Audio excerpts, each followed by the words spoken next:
आज मैं आपको स्वर्ण विज्ञान एवं ध्वनि विज्ञान के बारे में बताऊंगी। स्वर्ण विज्ञान एवं ध्वनि विज्ञान, फोनोलॉजी और फोनेटिक्स। स्वर्ण विज्ञान या ध्वनि विज्ञान भाषा विज्ञान का पहला महत्वपूर्ण विषय है। इसके लिए अंग्रेजी में फोनोलॉजी और फोनेटिक्स दो शब्द प्रचलित हैं। इन दोनों शब्दों का संबंध ग्रीक फोन शब्द से है। फोन का अर्थ ध्वनि या स्पंदन है। फोनेटिक्स में संचार की प्रायः सभी भाषाओं के स्वनोध्वनियों का सामान्य अध्ययन प्रस्तुत किया जाता है। इस स्वर्ण विज्ञान ध्वनि विज्ञान का संबंध किसी भाषा विशेष के स्वनोध्वनियों से नहीं होता है। वास्तव में यह स्वनों के सिद्धांत का पक्ष का अध्ययन करता है। इसमें मुख्य रूप से ध्वनि की परिभाषा, भाषा की विविध ध्वनियाँ, वाग्यंत्र, ध्वनियों का वर्गीकरण, ध्वनि गुण, ध्वनि की उत्पत्ति, ध्वनि का श्रोता तक पहुँचना, श्रवण और ग्रहण आदि का विचार किया जाता है। स्वनिम ध्वनि और ध्वनि विज्ञान भाषा विज्ञान की जिस शाखा में किसी भाषा विशेष के स्वनिमों का अध्ययन किया जाता है वह शाखा स्वनि विज्ञान है। स्वनि विज्ञान और ध्वनि विज्ञान में अंतर। कुछ आंग्ल भाषाविदों के अनुसार स्वनि विज्ञान ध्वनि विज्ञान भाषा स्वनि विज्ञान ध्वनि विज्ञान के ही अंतर्गत है। स्वनि विज्ञान एक मकान है तो स्वनि विज्ञान उस मकान का एक कमरा है। स्वनि विज्ञान भाषाओं के स्वनों का समष्टिगत व्यष्टिगत अध्ययन है तो ध्वनि विज्ञान किसी एक मुख्य भाषा का व्यक्तिगत अध्ययन है। यदि कोई व्यक्ति अंग्रेजी, हिंदी और उर्दू ध्वनियों का समष्टिगत रूप से सामान्य अध्ययन करता है तो यह अध्ययन स्वर्ण विज्ञान के क्षेत्र की वस्तु है। हमारे यहाँ प्राचीन काल में ध्वनि विज्ञान का पुराना नाम शिक्षा शास्त्र था।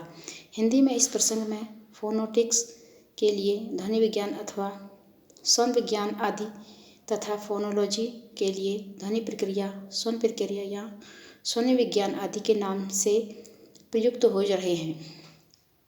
स्वर्ण विज्ञान का स्वरूप और शाखाएं। स्वर्ण विज्ञान का स्वरूप। भाषा विज्ञान में स्वर्ण अर्थात ध्वनि एक पारिभाषिक शब्द है। इस ध्वनि से तात्पर्य वास्तव में भाषा से ही लिया जाता है, किंतु भाषा ध्वनियाँ सामान्य ध्वनियों से अभी पहचान के कारण भिन्न है। पेड़ से फल गिरने की आवाज़, सांप की फुफकार, कुत्ते के भौंकने का शब्द, मोटर, रेल या अन्य किसी वाहन के चलने से जो ध्वनि होती है आदि सब कुछ सामान्य ध्वनि है। किंतु भाषा विज्ञान में जिस ध्वनि का विचार किया जाता है वह इतनी व्यापक नहीं है। यह सीमित है किंतु भाषा विज्ञान में जिस ध्वनि का विस्तार किया जाता है वह इतनी व्यापक नहीं है, यह सीमित है। मनुष्य के उच्चारण अवयवों से निस्तृत है और सार्थक है, उसी का नाम वाक् स्वर्ण या भाषा ध्वनि का भाषण ध्वनि है। ध्वनि विज्ञान में मनुष्य के मुँह से निस्तृत स्वनों का विवेचन, विश्लेषण, वर्णन एवं वर्गीकरण किया जाता है। भाषा के लिखित रूप से इसका कोई प्रत्यक्ष संबंध नहीं है। लिखित रूप का संबंध वर्णों से है। वर्ण एवं स्वर्ण में अंतर है। इस तत्व को भलीभांति समझ लेना चाहिए कि यह बात है कि अनेक भाषाओं में एक ध्वनि के कई प्रतीक होते हैं। अंग्रेजी में क स्वर्ण के लिए के, सी, ch एवं क्यू के 4 प्रतीक हैं। देखिए KIT किट और KIT किट हुआ तो CAP कैप हुआ। की क्वालिटी QUALITY क्वालिटी और केमिस्ट्री CHEMISTRY केमिस्ट्री। इसी प्रकार फारसी तथा उर्दू की लिखावट में स्वध्वनि से स्वाद और सीन इन प्रतीकों द्वारा व्यक्त किया जाता है। इस समस्या का समाधान स्वर्ण लिपि द्वारा किया जाता है, जिसमें एक स्वर या ध्वनि को एक प्रतीक द्वारा व्यक्त किया जाता है। डॉक्टर उदय नारायण तिवारी ने स्वर विज्ञान के स्वरूप को स्पष्ट करते हुए लिखा है कि स्वर विज्ञान वह विज्ञान है जिसमें वागेंद्रियों द्वारा उत्पादित स्वरों का सैद्धांतिक एवं प्रायोगिक अध्ययन किया जाता है। भाषा के प्राचीन ऋषियों ने वाणी के 4 स्तरों को स्वीकार किया है।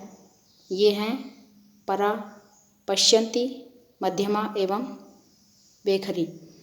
इसमें से आरंभ से 3 स्तर तो अव्यक्त हैं। केवल वाणी का चौथा स्तर वेखरी व्यक्त है। वास्तव में आधुनिक ध्वनि विज्ञानी वेखरी से ही अपना अध्ययन प्रारंभ करते हैं। स्वर विज्ञान मानव कंठ से निःसृत स्वरों की विशेषता का अध्ययन करता है तथा उन्हें परिभाषित करता है। यह उन स्वरों के अध्ययन में अपना ध्यान केंद्रित करता है जो विश्व की भाषाओं में मिलते हैं। यह वाक् स्वरों 3 स्वतंत्र दृष्टिकोण से विचार करता है। यह वागेंद्रियों का अध्ययन करता है जिसके द्वारा हम ध्वनियों का उच्चारण करते हैं। दूसरे, यह उन स्वर तरंगों का अध्ययन करता है जो भौतिक रूप में वायु के माध्यम से एक व्यक्ति से दूसरे व्यक्ति तक पहुंचती है। तथा तीसरा, यह उन तकनीकों का भी अध्ययन करता है जिसके माध्यम से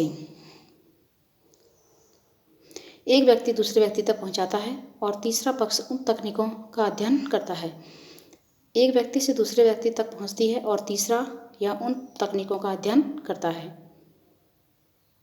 जिसके द्वारा मनुष्य अपने श्रवण रंध्र से स्वरों को प्राप्त करता है। इस प्रकार ध्वनि के 3 पक्ष हैं। नंबर 1 उत्पादन, नंबर 2 संवहन और ग्रहण। स्वर विज्ञानी इन तीनों पक्षों का गहन अध्ययन करता है।